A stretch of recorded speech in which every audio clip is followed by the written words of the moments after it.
I'm delighted to be here at SUNY to read from Heat and Light. This story has particular resonance for readers here in upstate New York because you have been down this road also.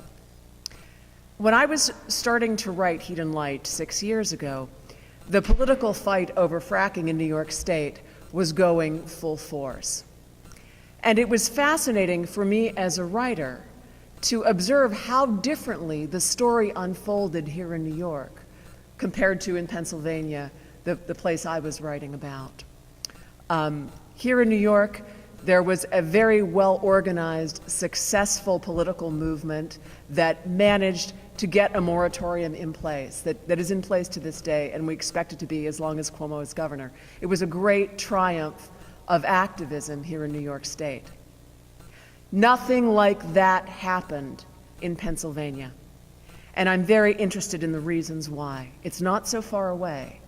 It's culturally not so different, and yet the story has played out entirely differently there, and my novel certainly reflects that. I'm proud of this book. I think it's the best one I've written.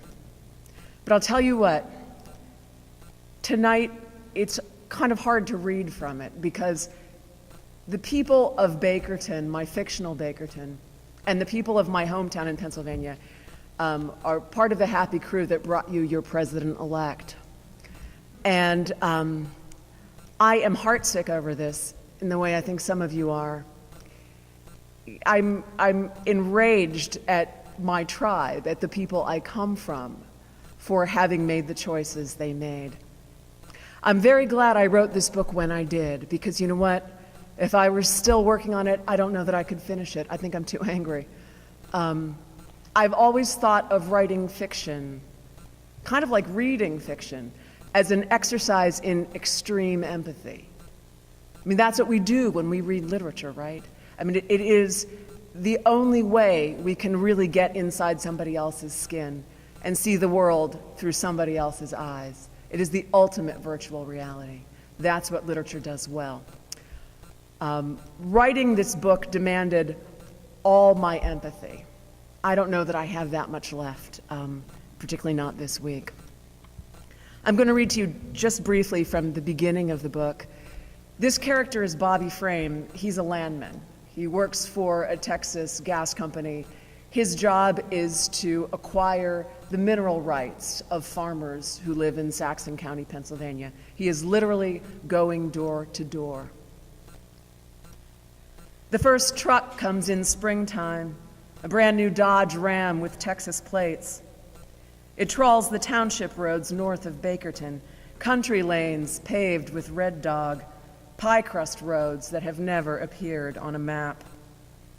The roads dip and weave for inscrutable reasons, disused mine trails, scarred and narrowed like the arteries of the very old. The driver, Bobby Frame, is as young as he looks, barely 30, a big husky kid who might have played high school football. Up and down the Dutch Road, he is welcomed warmly at the Feddersons, the Nortons, the Kiplers, Marlis Beals. "Are you some kind of a salesman?" he is asked at Friendly Acres, the Mackey Dairy Farm.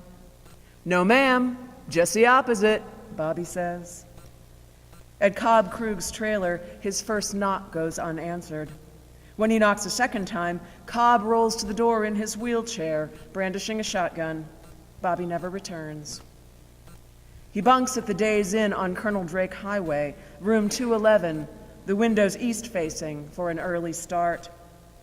Mornings he appears at the county courthouse as soon as it opens, clean-shaven, hair damp from his shower. He has a way with the clerk, a middle-aged lady who mothers and flatters him. Bobby hands her a printed list and waits for her to bring the books, the official record of who owns what. His approach is always the same. "Beautiful property you got here." This while removing his sunglasses, his eyes level blue and earnest in the morning glare. Except for Cobb Krug, folks listen as a matter of courtesy after he shows his business card and explains why he came. His explanation takes 2 minutes exactly. The shale lies a mile underground, has lain there since before there was a Pennsylvania, before a single human being walked the earth. Older than coal, older even than these mountains, it has an imperial name, the Marcellus. Deep in the bedrock of Saxon County, a sea of riches is waiting to be tapped. Natural gas? The words repeated with some hesitation, the first lesson in a foreign language, vowels and consonants in odd permutations, awkward in the mouth. Those who know the local lore make immediate connections. There is a mountain spring, secret but famous, that bubbles for no reason. In the woods north of Deer Run, at a spot called the Huffs, heady vapors seek through the rocks. The Huffs are popular for underage drinking. Teenagers pretend to, or perhaps really do, get high on the fumes. Buried treasure, says Bobby, feeling the poetry. The Marcellus Shale is nature's safe deposit box, its treasures locked away like insurance for the future. Now, at last, American ingenuity has found the key.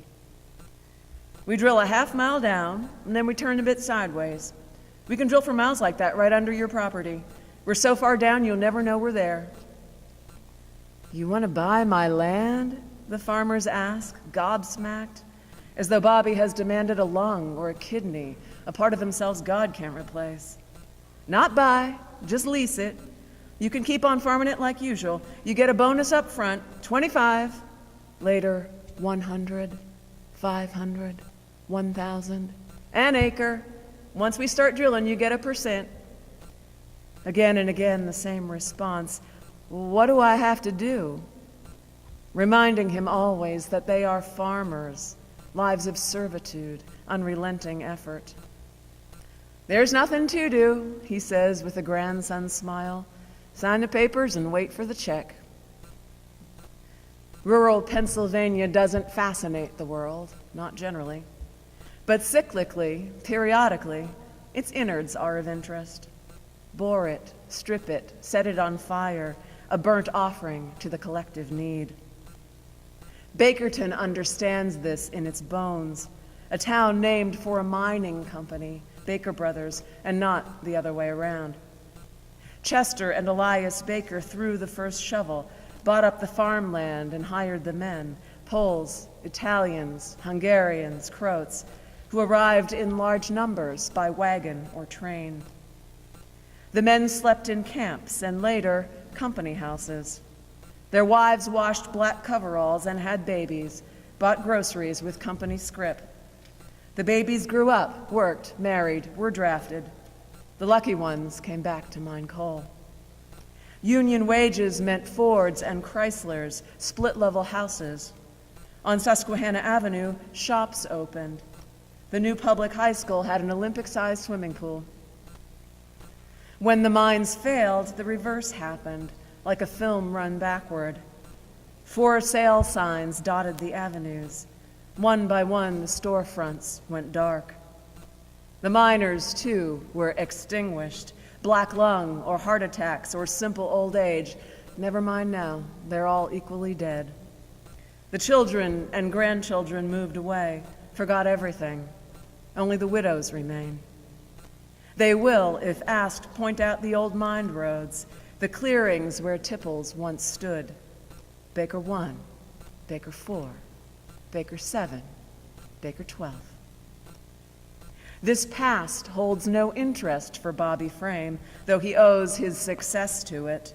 The distant memory of boom times, the ghost of prosperity that lingers in the town. Here, grand promises are met without skepticism. The landowners are churchgoers, people of faith. The agnostics, there are a few, need only look to history. Bakerton has been favored before, tapped by industry's magic wand. He lives a nomad's life, which is not for everyone. 4 shale plays in 6 years, Barnett, Haynesville, Fayetteville, Marcellus. He's a star at the company, Dark Elephant Energy. Twice a year they fly him back to Houston and turn him loose at a training seminar. This could be you someday, the new recruits are told, and take notes. if he's made sacrifices along the way, girlfriends who sent him packing, the college degree he didn't finish and now doesn't need. If he missed his high school reunion, family birthdays and holidays, weddings and funerals of people he loves. If regret can singe him without warning as he lies awake listening to motel noises, distant televisions, the ice machine down the hall. If all these things, so be it. In daylight, the phantoms dissipate. He appears at the courthouse at 8:30 promptly, his mind clear for the mission. Beautiful property you got here. The new recruits take notes. This Monday morning, a trainee shadows him.